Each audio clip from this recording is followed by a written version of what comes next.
Então, gente, voltando para a parte 2 do nosso capítulo 5. Antes de seguir, vamos só fazer aquela correção dos 2 minutos finais, sabe assim, 2 minutos para acabar o primeiro tempo, a pessoa faz uma tolice? Então, vamos voltar à fase de potencial de ação. Porque quando eu fui falar de repolarização, só nos 2 minutinhos final, eu falei canal de cálcio. Não sei onde eu tirei cálcio, gente. É nosso querido amigo potássio. Então, vamos revisar para ficar bem firmezinho na cabeça.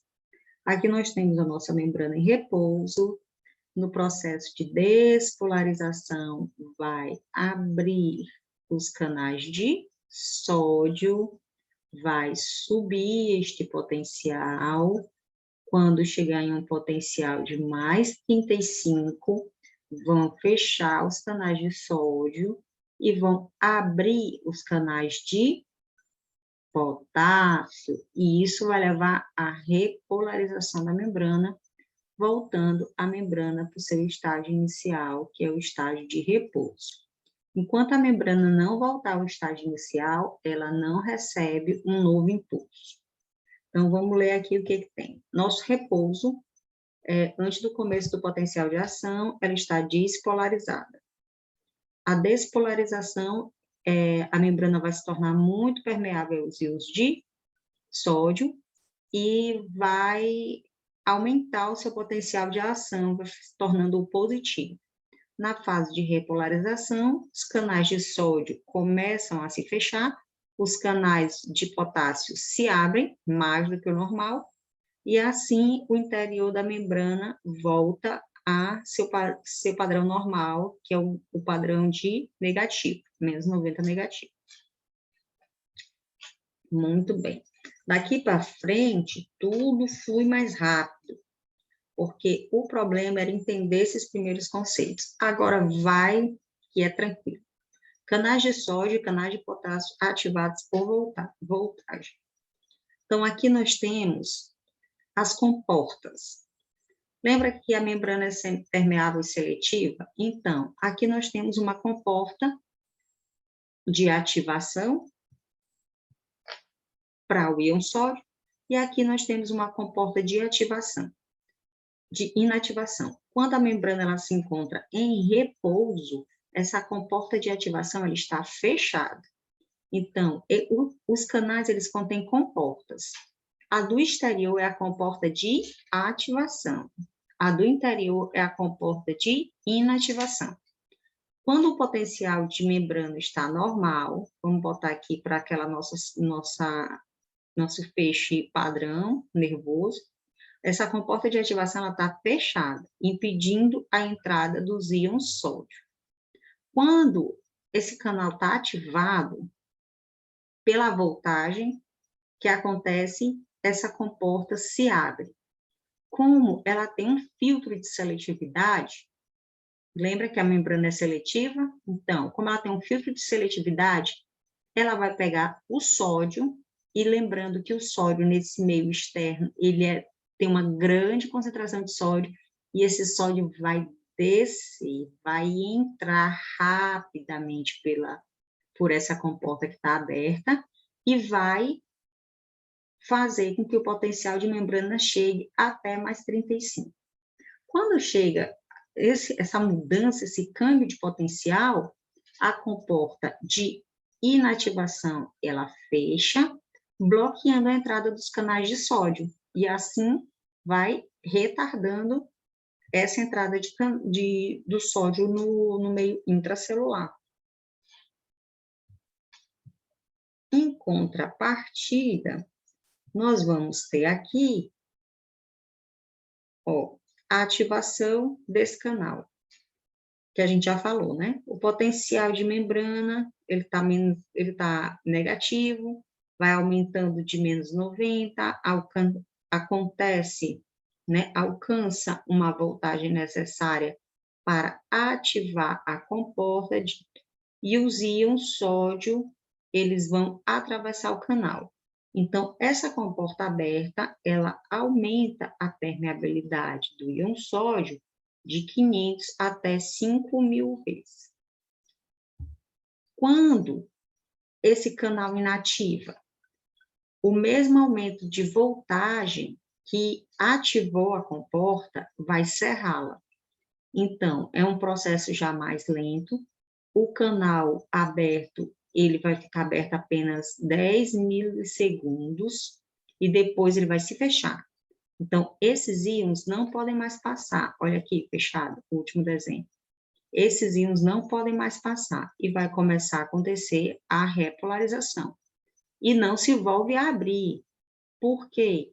Porque ele só vai poder receber esse novo estímulo depois que a membrana voltar para o repouso. Então, enquanto essa membrana não se repolarizar, a fibra nervosa não se repolarizar, essa comporta de inativação, ela vai permanecer assim. E a comporta de ativação não pode ser aberta, ok? Então, voltando. Comporta de ativação fechada, membrana está em repouso. Comporta de ativação se abre depois do estímulo por voltagem, e esse sódio começa a entrar através desse canal, que é canal seletivo para ele. Aí depois, quando chega nessa voltagem, ele fecha, acontece o cierre do canal, e esse sódio não consegue mais entrar até que a membrana se volte a repouso e receba um novo estímulo. Deixa eu passar. Passou. E já o potássio? O que está acontecendo com o potássio? Canais de potássio ativados por voltagem. No estado de repouso, está aqui repouso, menos 90 milivolts, essa comporta também está fechada. Quando o potencial de membrana, lembra que aqui dentro tem bem mais potássio, tá, gente? Quando o potencial de membrana, ele aumenta, a comporta ela vai se abrir, permitindo que o cálcio, olha aqui eu falando cálcio novo, permitindo que o potássio, vou escrever, minha gente, que assim não dá, permitindo que o potássio saia da célula. Então, quando aumenta a difusão do potássio para fora da célula através desse canal, se vai alterar novamente essa polarização e vai voltar para menos 90 milivolts, que é o repouso. Então, estado de repouso, comporta estar cerrado. Aumenta a permeabilidade da membrana, o potássio consegue sair através desse canal. Depois começa a se fechar o canal e diminui a entrada de sódio, porque os canais estão fechados, aumenta a saída de potássio, o que vai repolarizar a membrana, voltando tudo para o nosso estágio inicial de menos 90 milivolts. Então, isso é um ciclo. É um ciclo. Primeiro, menos 90 milivolts do repouso, vai se abrir o canal de sódio, vai descer com a abertura dos canais de potássio, vai voltar a repolarizar. E assim, ele é um ciclo. Por isso que depois que você aprende aquele comecinho, o resto é tudo mais simples. Isso aqui vai ser só uma pincelada, tá? Que nem aquela história de como foi que eles decidiram verificar qual é a voltagem da membrana. Você não vai precisar falar no Ateneu, não, sobre pinça de voltagem.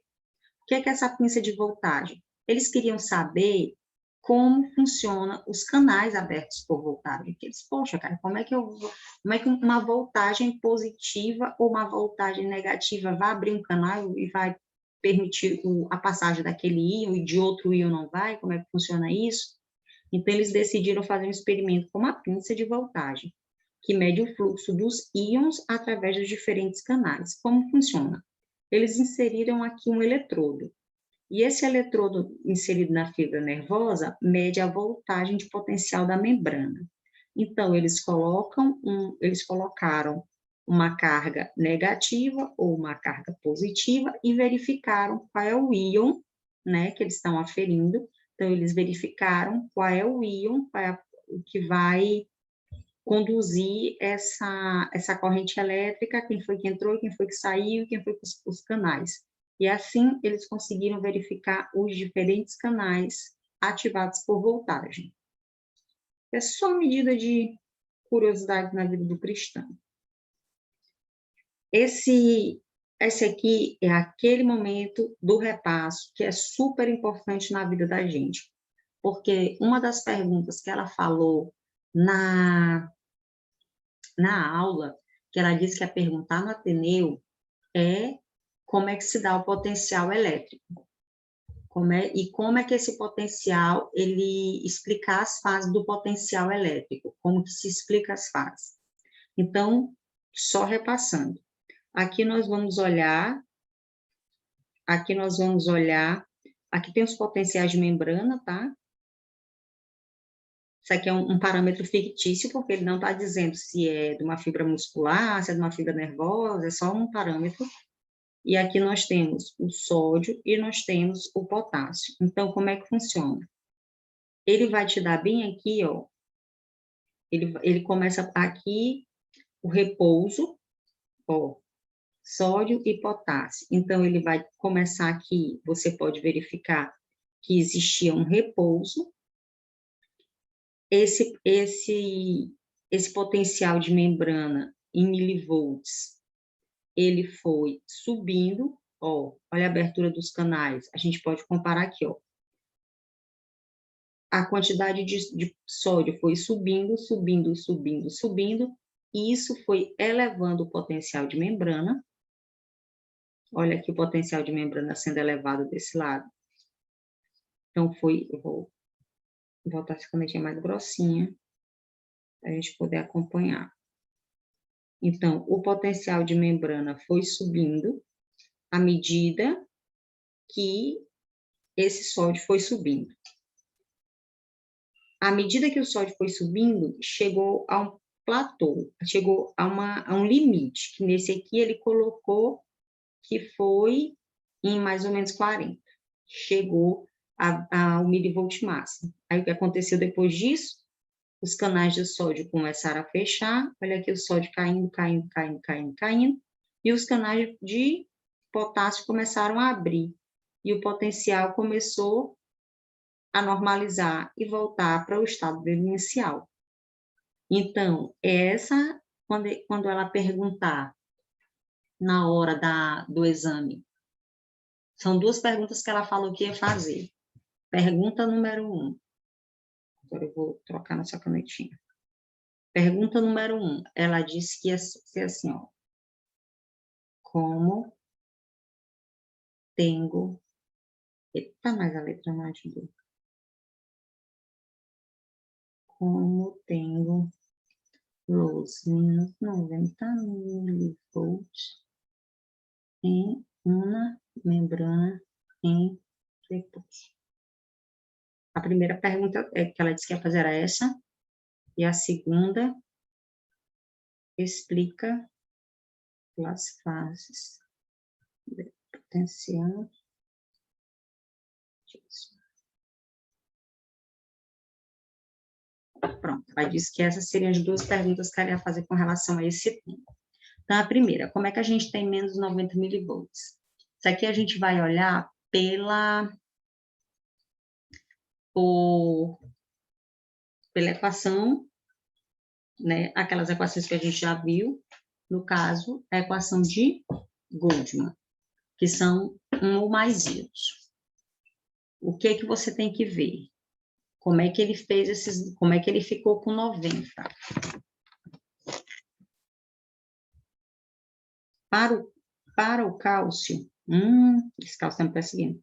Para o potássio, ele gera menos 94 milivolts no interior da célula. Quando você calcular através do potencial de Nernst. Então, primeiro, calculando o potencial, vou botar PM, tá? O potencial de Nernst para o íon menos 90 milivolts.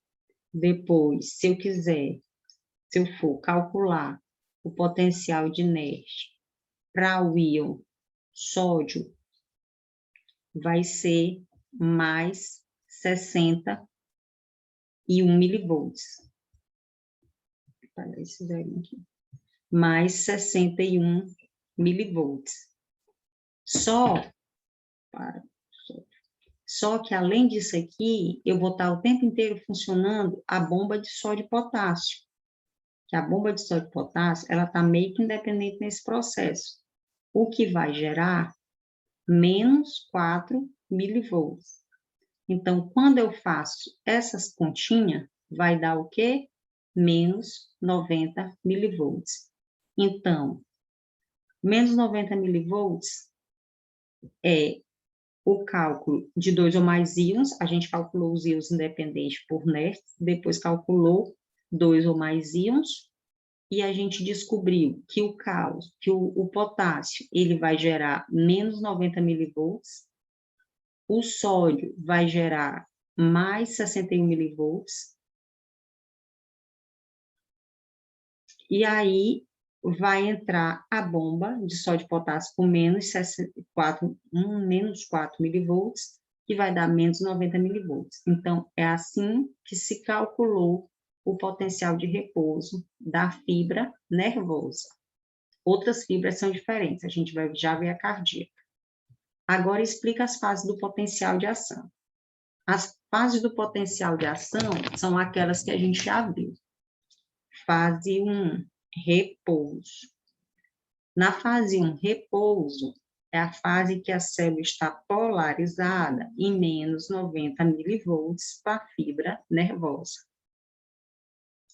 A fase 2, despolarização. Na fase de despolarização, a membrana se faz muito permeável ao íon sódio, e assim aumenta o potencial de membrana até mais 35 milivolts. A fase 3 é a repolarização. Na repolarização, acontece o cierre dos canais de sódio, e a membrana se faz permeável através da abertura dos canais de potássio. Assim, a membrana volta para o seu estado de repouso com, de novo, menos 90 milivolts. Então, se ela te perguntar, explica as fases do potencial de ação, repouso, despolarização e repolarização. Como eu tenho menos 90 milivolts numa membrana de repouso? Através da somatória das cargas do potássio, do sódio e da bomba de sódio e potássio, você vai dar os valores que vai dar menos 90 milivolts na fibra nervosa. Belezinha? Ela falou na aula que ia pedir. Se ela pedir, a gente já sabe. Função dos outros íons durante o potencial de ação. Vamos falar de íons de cargas negativas. Dentro do áxon, deixa eu ver se esse mesmo. Sim. Dentro do áxon existem muitos íons de carga negativa. E eles podem atravessar essa membrana. Esses íons podem sair do interior do áxon, e qualquer déficit de íons positivos no interior da membrana vai ter um excesso de ânions, e que eles não são difusíveis. Assim, são responsáveis pela carga negativa interior da fibra. Mais na frente, a gente vai ver que os impulsos nervosos aqui, eles são impulsos nervosos saltatórios. Eles não vão passar por toda a membrana. Então, aqui nesse ponto, ele só está dizendo que alguns íons de carga negativa, eles estão dentro do interior dessa fibra. Mas os nossos impulsos nervosos não vão passar por eles, não. Vão passar aqui pelos nódulos de Ranvier, que a gente vai ver já já. Agora, esse aqui é importante. Íon cálcio, que me perseguiu a aula toda. O íon cálcio, ele coopera junto com o íon sódio, porque existe uma bomba de sódio-cálcio. O íon cálcio também pode atuar no lugar do sódio para produzir um maior potencial de ação. A bomba de cálcio bombeia os íons cálcio do interior até o exterior da membrana celular. Vamos só lembrar quais são os valores do cálcio. Líquido intracelular, líquido extracelular, para o cálcio. No extracelular, o cálcio, vou botar aqui, o cálcio, ele tem 2,4 miliequivalentes litro. No líquido intracelular, ele vai ter 0,00031 miliequivalente litro. Então, na bomba de cálcio, de potássio, bombeia os íons cálcio do interior da célula para o exterior da membrana celular. Existem canais de cálcio que eles são ativados por voltagem, e eles são canais que também são permeáveis a sódio. Então, quando esse canal ele se abre, ele deixa passar tanto os íons cálcio quanto os íons sódio. É só que esses canais, eles são chamados de canais de cálcio lentos. Então, quando a gente encontrar canais lentos, eles botam às vezes só um Lzinho, a gente pode, como exemplo, ter esse canal de cálcio, e a gente vai já entender onde ele entra a importância dele, certo? Então, os canais de cálcio, eles são bombas, como todas são. A bomba de cálcio, ela também é por um transporte ativo primário, que a gente lembra quando viu, né? Transporte ativo primário, que leva do interior da célula até o exterior da célula, com um gasto de energia, tá? Ó, você pega pelo gasto de energia, porque está contra o gradiente de concentração, só você observar isso aqui. Então, transporte ativo primário, que leva do interior da célula para o exterior da célula. Essa bomba de cálcio, ela também tem a bomba de cálcio ativada por voltagem, e que a bomba de cálcio ativada por voltagem, ela se abre através da resposta de uma despolarização. E assim, os íons cálcio, eles podem fluir do interior da célula. E lembrando que ela trabalha junto com o sódio, podendo até mesmo substituí-lo trabalhando no seu lugar.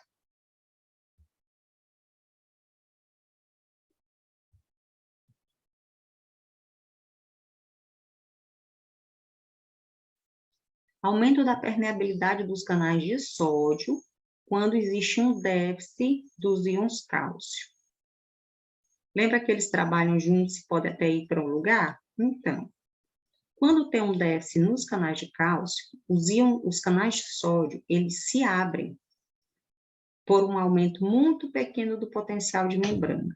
Então, em vez de eu precisar de um grande estímulo para abrir esses canais de sódio, já que eu não vou ter o cálcio, eu vou precisar de um estímulo um pouco menor. Então, a fibra nervosa, ela fica muito mais excitável. E, às vezes, ela se descarrega de maneira repetitiva. Então, é como se ela fizesse assim, ó, um impulso lento fez uma excitação. Um outro fez uma excitação, uma excitação, uma excitação, uma excitação. Isso chama tetania. Então, quando os canais de sódio, eles se abrem por um pequeno potencial, ou por um potencial de membrana reduzido, essa fibra nervosa ela fica tão excitada que as descargas elas podem vir de uma forma repetida. Então, essas descargas de maneira repetitiva, elas são chamadas de tetania. Se a gente for parar para pensar como isso é sério, se a quantidade de íons de cálcio cair a 50%, essa tetania ela pode interferir nos músculos respiratórios e causar a morte do paciente, se cair em 50% a quantidade de cálcio. Então, os íons cálcio, eles precisam de unir a superfície da célula do canal de sódio, aqui, e as cargas positivas do cálcio alteram o estado elétrico desse canal. Mas o importante dessa parte é a gente entender a tetania. Início do potencial de ação. O que inicia o potencial de ação? Que inicia tudo isso. O potencial de ação, a gente pode dizer que é um ciclo vicioso de retroalimentação positiva. Lembra que eu falei de controles positivos e negativos? Os negativos é assim, quando eu subo uma coisa, a outra vai baixar. E a positiva, que a gente até deu exemplo, a cascata de coagulação, quanto mais enzimas eu produzo, mais eu vou criar um tampão. Então, isso aqui é uma retroalimentação positiva. Quanto mais tem um estiramento uterino, mais existe contração uterina. Isso é uma retroalimentação positiva. Então, a abertura dos canais de sódio também é uma retroalimentação positiva. Se em algum episódio produz uma elevação suficiente, gravem essa palavra, a gente vai já explicar isso aqui, uma elevação suficiente do potencial de membrana, de menos 90 até zero, menos 90 milivolts, chega a zero, esse aumento abrirá os canais de sódio. Isso permitirá que muito sódio produza uma elevação maior ainda desse potencial, que vai chegar lá a mais 35. Então, mais canais ainda vão se abrir. E assim é uma retroalimentação positiva. Teve uma excitação suficiente, uma elevação suficiente de potencial de membrana, até zero, abriu canais de sódio. Quanto mais canais de sódio estão abertos, mais sódio entra, mais aumenta a voltagem, e assim é uma retroalimentação positiva.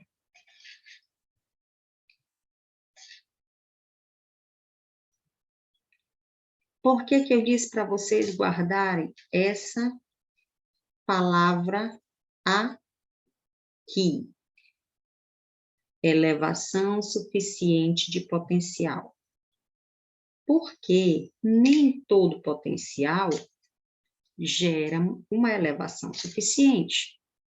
Então, isso a gente chama de umbral para o início do potencial de ação. Então, se a professora perguntar, todo potencial de ação gera toda elevação do potencial de ação vai gerar esse potencial? Não, não vai gerar. Ela tem que ter um aumento suficiente. Ou seja, tá vendo esse estímulo? Isso aqui é fictício, essa voltagem de mim aqui. Tá vendo esse estímulo?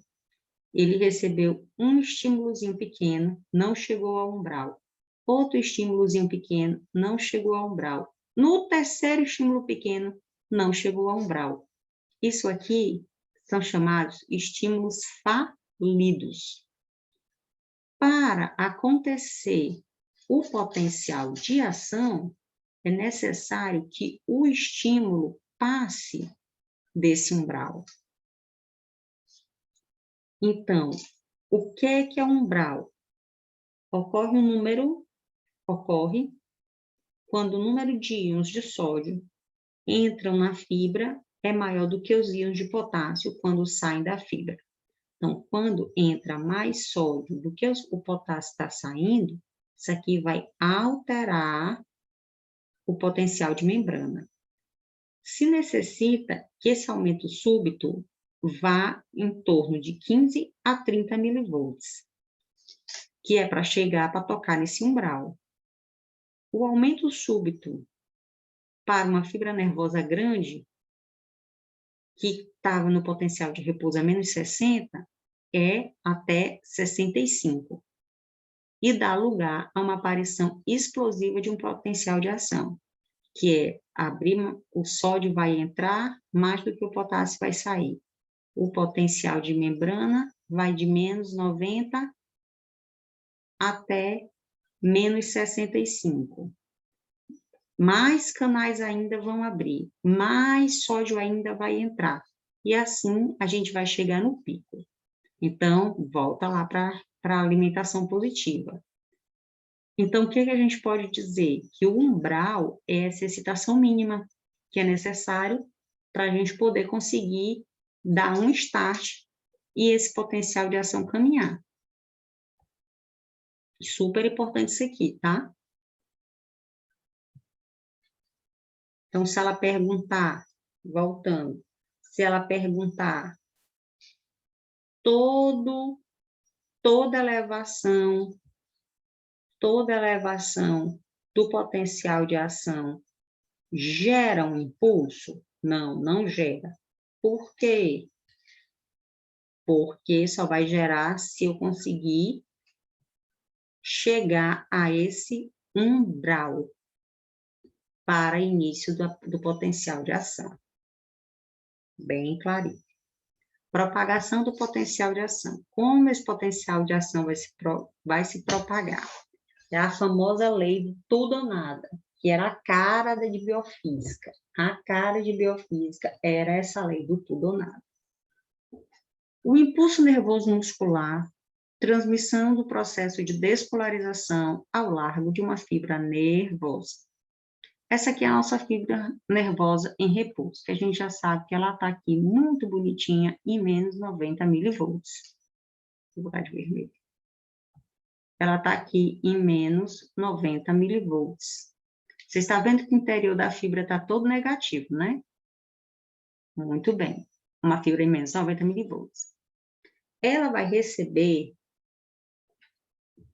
a excitação no meio da fibra, certo?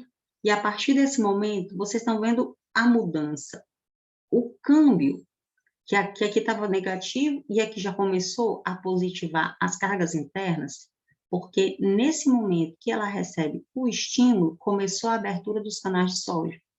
Então, quanto mais canal de sódio vai abrindo, mais sódio vai entrando, mais canal vai abrindo, mais sódio vai entrando, mais canal vai abrindo, mais sódio vai entrando, e assim o potencial ele vai caminhando ao largo da fibra. E o que acontece para um lado, acontece para o outro lado também. Então, o potencial de ação, ele vai caminhando para o lado da fibra, de onde aconteceu o impulso para os lados. Então, o que acontece? A gente fala que esse impulso, ele está viajando ao largo da fibra.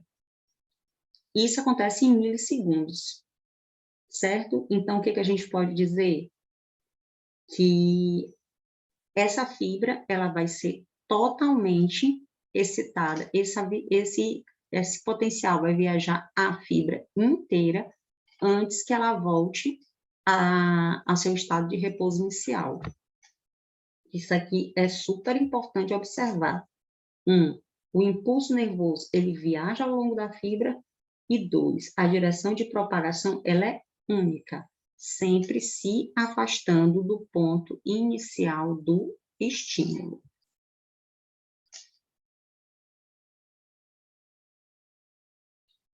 Isso aqui também é a cara de biofísica, lei do tudo ou nada. Uma membrana excitável, ela não tem uma direção de propagação única.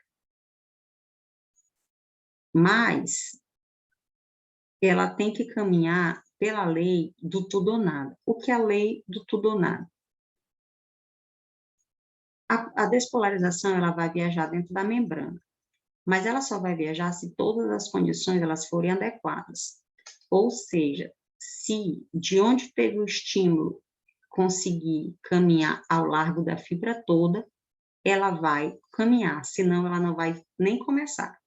Ou seja, eu preciso que tenha alcançado o umbral, eu preciso que a quantidade dos íons esteja tudo ok, eu preciso que toda essa fibra ela esteja ok para receber o impulso nervoso todo.